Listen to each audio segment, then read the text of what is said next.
Bonjour tout le monde, j'espère que vous allez bien. Aujourd'hui c'est le nouvel an chinois et pour l'occasion, je me suis dit qu'une vidéo sur un dieu assez peu connu de la mythologie chinoise serait la bienvenue. Nous allons parler de Zhao Jun, le dieu du fourneau, parfois aussi connu comme étant le dieu de la cuisine. C'est un dieu que peu de gens connaissent, mais qui est pourtant le dieu le plus important parmi une panoplie d'autres dieux domestiques, puisqu'il protège la maison, la nourriture et la famille. C'est également le dieu qui interagit le plus avec les humains. Selon les légendes, Zhao Jun surveille de très près toutes les maisons et ceux qui y vivent durant l'année pour savoir s'ils ont été bons ou mauvais. Ensuite, une fois par année, la journée avant le nouvel an chinois, le dieu du fourneau retourne au ciel pour donner son rapport sur chaque famille à Yu Huang, l'empereur de Jade. Celui-ci prenait alors la décision de punir ou de récompenser ses familles selon les résultats du rapport. C'est peut-être pour cette raison qu'aujourd'hui encore cette tradition est largement pratiquée et qu'il est commun de voir une effigie en papier, une statuette ou une plaque de Zhao Jun et de sa femme au-dessus du fourneau de la cuisine.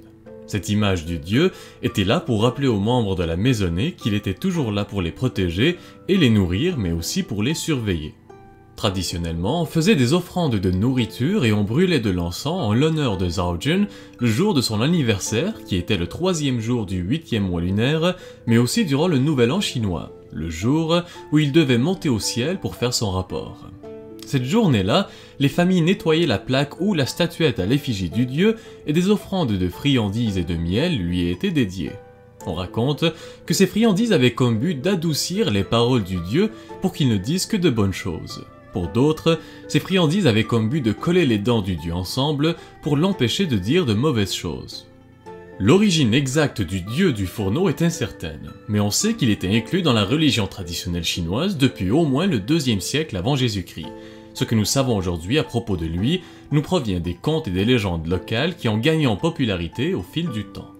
Il existe 2 histoires dans la mythologie chinoise qui tentent d'expliquer comment Zhao Jun est devenu le dieu du fourneau.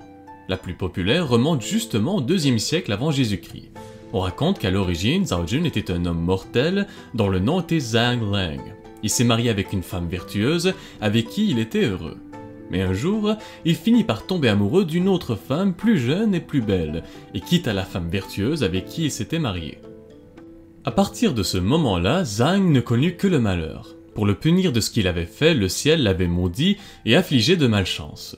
Peu après sa décision de rester avec la femme plus jeune, l'homme devint aveugle et la nouvelle femme qu'il aimait tant l'abandonna. Il dut recourir à mendier dans les rues pour essayer de survivre et subvenir à ses besoins. Un jour, alors qu'il mendiait, sa première femme le reconnut et eut pitié de lui malgré tout ce qu'il lui avait fait subir auparavant. Mais puisqu'il était aveugle, Zhang ne reconnut pas la femme qui se tenait devant lui.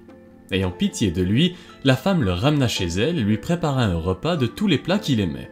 Pendant le repas, il partagea son histoire avec elle et lui raconta comment il en était rendu là. En se remémorant tous ses souvenirs, il fut submergé par le chagrin et commença à pleurer. Lorsqu'elle réalisa la peine et le regret de l'homme qu'elle avait marié autrefois, elle lui demanda d'ouvrir les yeux et Zhang fut surpris de voir que sa vision avait été rétablie. Par contre, en voyant que la personne devant lui était la première femme qu'il avait aimée et délaissée, il eut si honte qu'il se jeta dans le foyer de la cuisine sans réaliser qu'il était allumé. Elle avait bien essayé de le sauver, mais il était déjà trop tard. Pour honorer la mémoire de son ancien mari, la femme créa avec amour un sanctuaire au-dessus du foyer où il était mort. Et c'est ce qui a commencé l'association de Zhao Jun avec le fourneau dans les maisons et sa transition d'être humain en dieu. La 2e histoire raconte comment Zhao Jun était autrefois un homme très pauvre qui avait été forcé de vendre sa propre femme pour pouvoir survivre. Des années plus tard, il s'était retrouvé à travailler en tant que domestique dans la maison du nouveau mari de la femme qu'il avait vendue. Prenant pitié sur lui, elle lui prépara des gâteaux dans lesquels elle avait caché de l'argent dans l'intention de l'aider. Malheureusement, l'homme avait vendu les gâteaux pour un rien sans réaliser qu'ils contenaient de l'argent. Lorsqu'il se rendit compte de son erreur, il eut tant de regrets qu'il se suicida.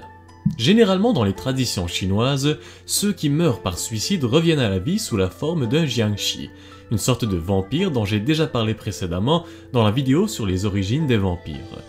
Mais cette fois-ci, le ciel eut pitié de lui et fit de lui le dieu du fourneau pour veiller sur les familles chinoises. Aujourd'hui, Zhao Jun fait encore partie des dieux domestiques les plus importants des traditions chinoises. Son rôle en tant que protecteur du foyer est d'autant plus important durant le Nouvel An, quand il doit aller voir l'empereur de Jade pour faire son rapport. C'est une tradition qui existe depuis des siècles et qui sera très probablement toujours présente dans le futur. Sur ce, je souhaite à tous ceux et celles qui célèbrent le Nouvel An chinois une très bonne année et de joyeuses célébrations. J'espère que la vidéo vous a plu et que vous en savez maintenant un peu plus sur ce dieu de la mythologie chinoise. Comme d'habitude, n'hésitez pas à vous abonner à la chaîne et à partager la vidéo si elle vous a plu, et je vous retrouve très bientôt pour une nouvelle vidéo.